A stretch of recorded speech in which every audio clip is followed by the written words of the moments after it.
Sorry for the kind of bad audio. I'm recording in a new space, so trying to get everybody at the same level was really hard without being too staticky. I hope you enjoy.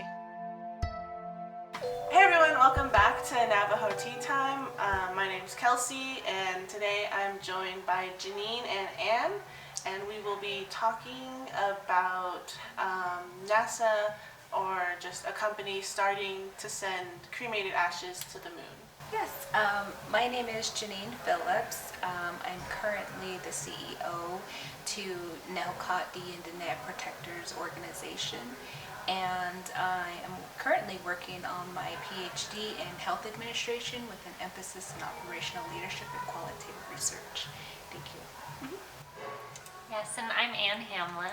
I'm the CFO and the co-founder of the NDDPO, and I'm happy to be here. Yeah. Can you provide a timeline for, when you learned about the cremated remains going to the moon and just your action steps following that? Sure.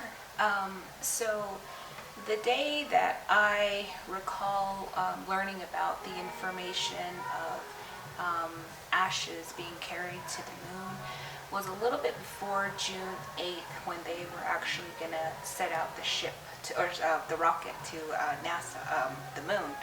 So as soon as I learned of this information, not too long after, I learned that President Nygren had also made a statement of, trying to delay that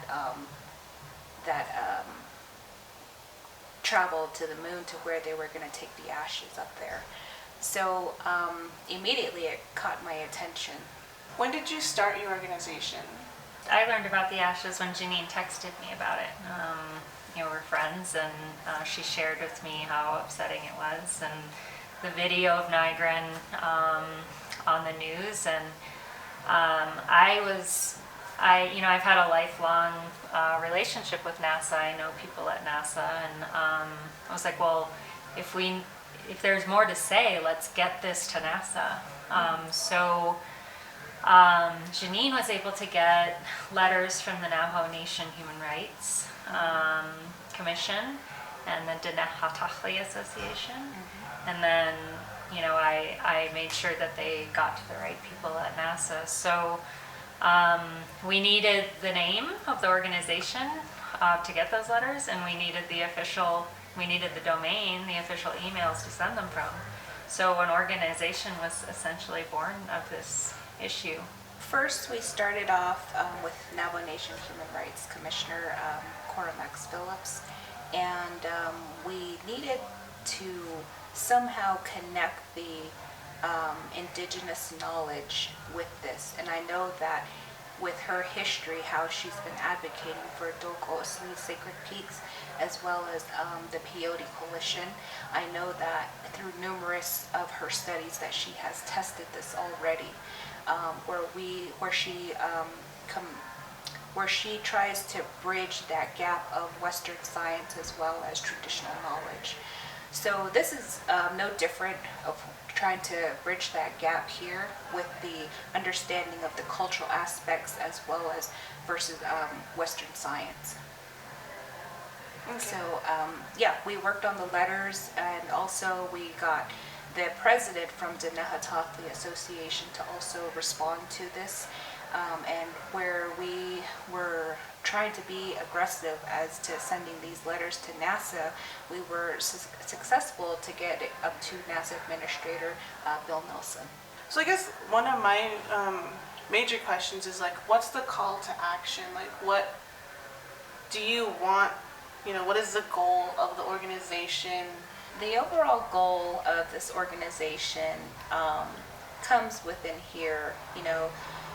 The history has always been that this major disconnection from worldview of indigenous perspective as well as Western perspective. And currently right now, we just want to educate, we want to fill that knowledge gap that has always been the big disagreement between both worlds. And so what we want is we would like to fill that knowledge gap that, with education, we're coming from a humble approach, and we would like to work with NASA on trying to possibly get a tribal liaison or either a tribal indigenous committee to serve on the board or to serve with NASA, so that we can actually have our input on these issues where it states in the science and technology policy that they have already violated. We want to make sure that our perspective is in there and it is also respected. I was looking online trying to get more information on this topic, and I came across an article on arstechnica.com. I think it's like a space or NASA related online magazine. And so they did an article about this, and there was comments below, and I think one of the bigger ones that or like the most common comment I saw was like, nobody owns the moon, but then also people saying, well, there's trash left behind from, when NASA went there the first time, so why are specifically human remains different than the other trash that's already been left behind? Yes. So definitely I've heard that when Nygren spoke about the moon issue, he was attacked indirectly and directly, aggressively, that no one owns the moon, and that's not something that he was trying to portray, and neither are we. We're not saying anyone claims the moon. We just want to make sure that the indigenous perspective, how it states in the science and technology policy, that they are to make sure that our voice is also heard as well as our perspective, to where we would always be it would be acknowledged respectfully. So with that said, we have the right to actually come forth because it states in that policy which was violated, and that's all we're trying to do is just educate through that with the knowledge gap, or so trash being left behind, that's not to say that that's an issue, that's a major issue, and that's something that we currently have always been advocating here on, Níhookaa, because of climate change. We're seeing it now, and we're also feeling it through the heat, we're feeling it through everything, and that's one of the biggest factors that, it should be a sign to people, but really it's not, making any type of, it's not making any noise enough, to where the people, they're advocating on climate change, but no one is really paying attention to these issues. So same concept with the moon. Again, I wholeheartedly believe that it has to do with the knowledge gap that we're facing, which is Western perspective versus indigenous science, so indigenous knowledge. And why we are saying the moon is a major issue right now that we would like to focus on is because the best example that I can give right now is we all are aware that Doko Slede, the mountain, was on fire a few years ago.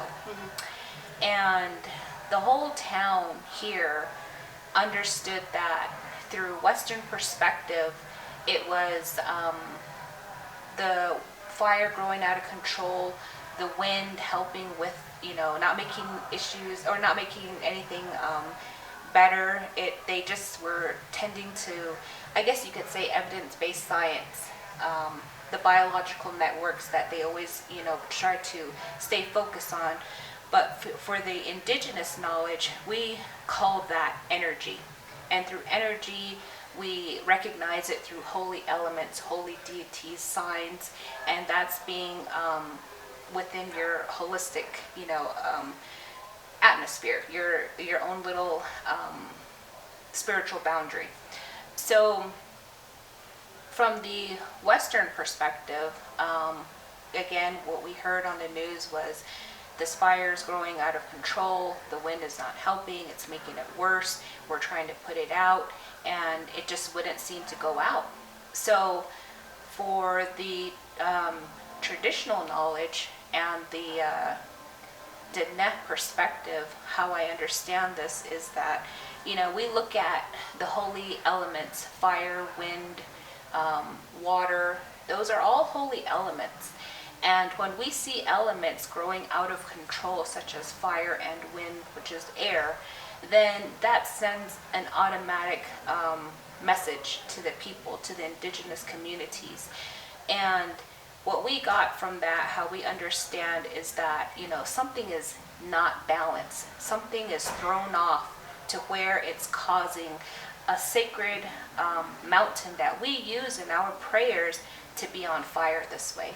So the message to us, we understand that, in our prayers, we use the mountains. It's within our Diné paradigms, it's within the philosophy, it's within everything, everyday life. That's how we think with Nsahakes Nahata Ina Sihasen. So when we see that disrupted, which we call hujo, something is out of balance and something is not right. So I know that during this time, it was one of the most heartbreaking feelings that I have ever felt. I clearly remember sitting in the back of my house on my porch, seeing the whole mountain on fire. And I sat there crying, with a blanket, just watching the fire. And it really sent an uneasy feeling in me, because I've had multiple times where I've traveled with my late grandfather, and he would always say, tell me the stories of the mountain, of how, it's something very sacred. And to see it on fire, it really did, hit me hard. And for an example, the 12 holy elements that we use in our Hujon prayers, within ceremonies, Hujonja ceremonies, is Nahastan Shema Yatalyecha Zithlistan Toyistan Chahalye Hayolkat Hashel Pia Hashelwan Nadat Lagoyishki Nadat Suit Ed Karadinishki and Aniet Ed. If you notice that within the elements that I have named, Zith Yistan is one of them. Zith is pertaining to the mountains. So when we use these in Hujonja prayers, Hujonja ceremonies, Nahastan Biyed, all factoring with Hujon, and we see it on fire, the mountain, that sends a major message that, something is definitely out of balance here. So how we understand this is that, I remember a medicine man inquiring about this, and what was brought to his attention was that a lot of the locals here within Flagstaff were taking ashes from human remains and they were putting it up there on the mountain. Other unholistic activities were being conducted up there, to where it definitely threw off balance. Now again, through evidence-based science, biological networks, that's something that they can prove. But for us, we try to tend more to the holistic approach of energy. So that's something that has always been a challenge, where we say we can't prove it, but why should we also have to prove it, And that's where, again, there's that major disconnection of the knowledge gap. So when we heard of this, it was something that we honestly were fearing. We were worried about, because a lot of our traditional practitioners today, they have all passed on. Some of them do exist, but in reality, we don't have that ancient wisdom knowledge with all the medicine men that we currently have now. Maybe there's a few, but they're up there in age, and it takes a toll on their bodies, their minds, to actually correct what has been done. desecration. Also, we gather our plants and herbs on the sacred peaks. Everything that has been destroyed, there's a lot of correction that needs to be done through prayers and ceremonies. But again, there's that fear of one day of who is actually going to be taking on these roles. And that's where we try to turn to the Níhookaa Association, trying to put that into perspective. Human Rights Commission trying to put that into perspective. That's all the elders' knowledge there. So we were working with them on that. So that's the reason why the moon issue is such a big issue right now. And it's not just ashes on the moon. We're running into a lot more that had just surfaced, where countries are aggressively racing to the moon to drill minerals, resources, water, and they're also working to build a nuclear power plant on the moon, and that's China and Russia. So again, it just basically paints a bold picture here of indigenous perspective, how we respect the moon. We call her Olje Shamasana, our grandmother, because we know that we are a part of this universe. We are all connected spiritually and holistically, and that's why we have that respect for Olje Shamasana. And over here on the Western perspective, how do they perceive and how do they look at the moon? It's the moon, it's water, it's resources, it's money, it's being heavily disrespected to where they leave their trash on it. Would you leave trash on your grandmother? Would you put ashes on your grandmother? That's just something that's that distinguishes the major pictures here. So. Well, because I know with the peaks and everything and them doing snow bowl and creating snow, I think I remember the first year they fully implemented creating their own snow for snow bowl. I think that following winter was the driest winter that we've had in years, and I'm like, oh, I guess because my husband's Hopi, and so the Hopis believe the Kachinas bring the snow and they live on the peaks. And so I was just kind of joking with him. I was like, oh, it looks like the Kachinas were like, you want to make your own snow? Fine, make all the snow. We won't do it anymore. So that's what I was joking with him about. And that's just kind of what you were saying is there's things you kind of see and you notice with patterns of the things we do to the earth and then how, I guess, the earth reacts in a way. Yeah. And then I guess I also want to touch more on specifically of human remains. I know with I'm not completely traditional, totally. Most of my family grew up Christian, but sometimes they like to sneak in a couple of, Navajo taboos of don't do this, don't do that, when it suits them to disciplining kids.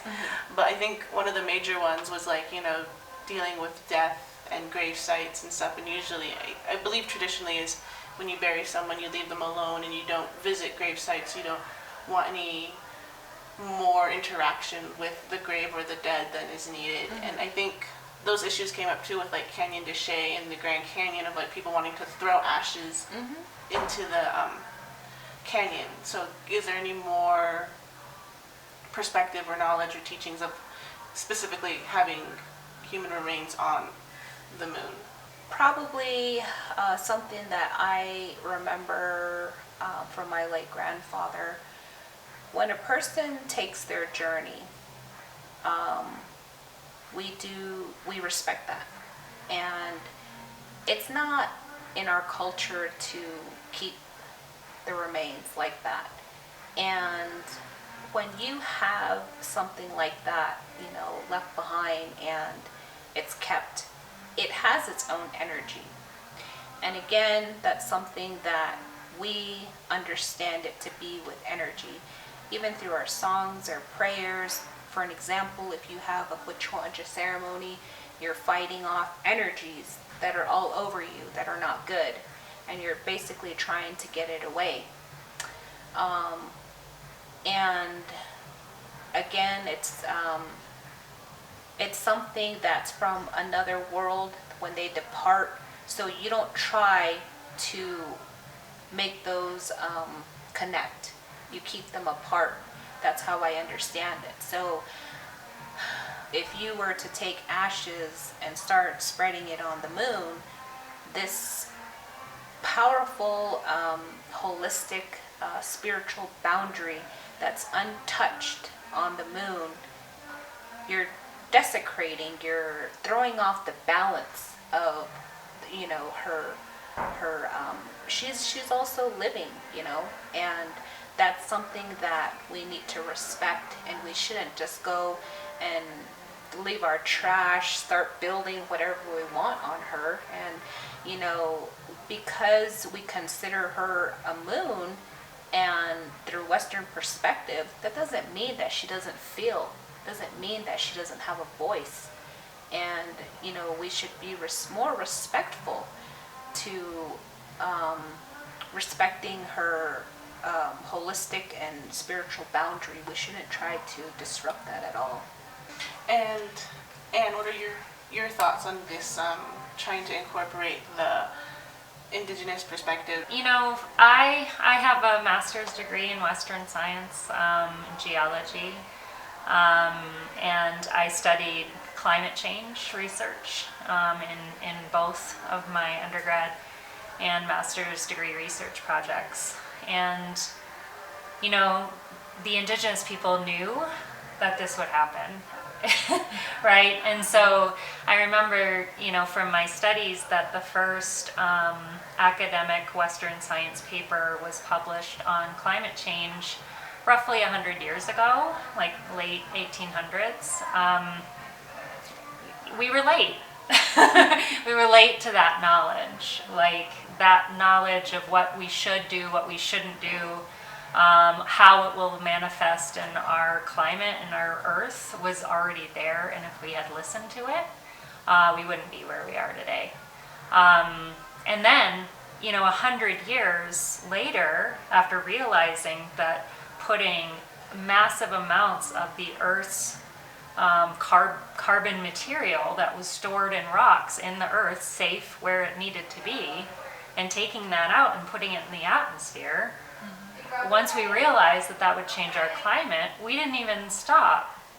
We still haven't stopped, right? So I think that, even Western science can't stop the greed, right, of capitalism, of colonization. However, it is my great hope and belief that if we combine the two knowledge systems, and we start really looking in the right places and at the right directions, and we're able to open minds to considering both knowledge systems and the respect of the environment, that we will be able to solve our societal and environmental problems, because we'll be working together. We won't be fighting each other.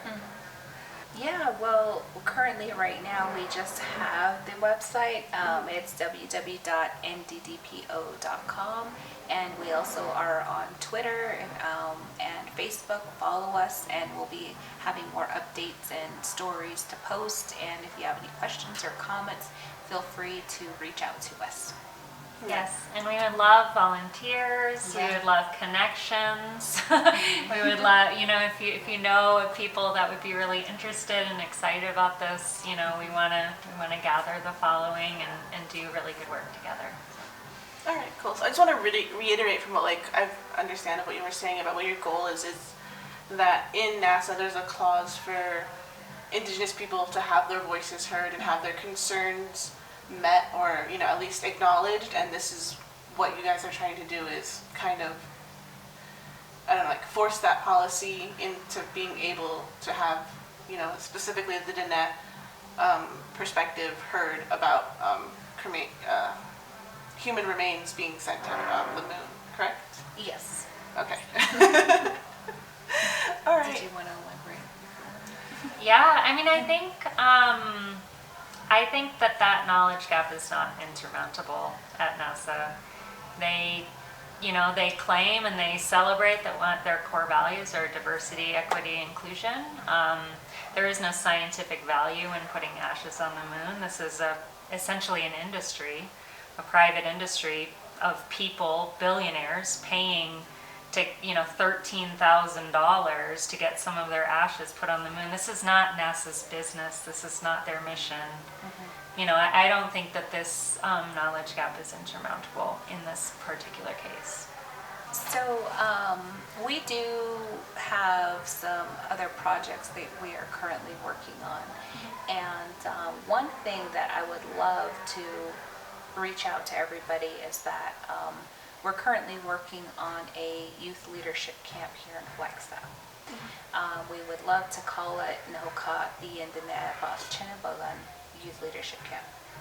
And I know we really wanted to make it connect somehow with the organization, and you know, I just love that we're going to be inviting children, you know, to have this opportunity, especially the Diné children, or all, you know, I would love to accept all colors for this camp. And you know, we definitely are going to be trying to push and see how we can make this happen a reality in August of this year.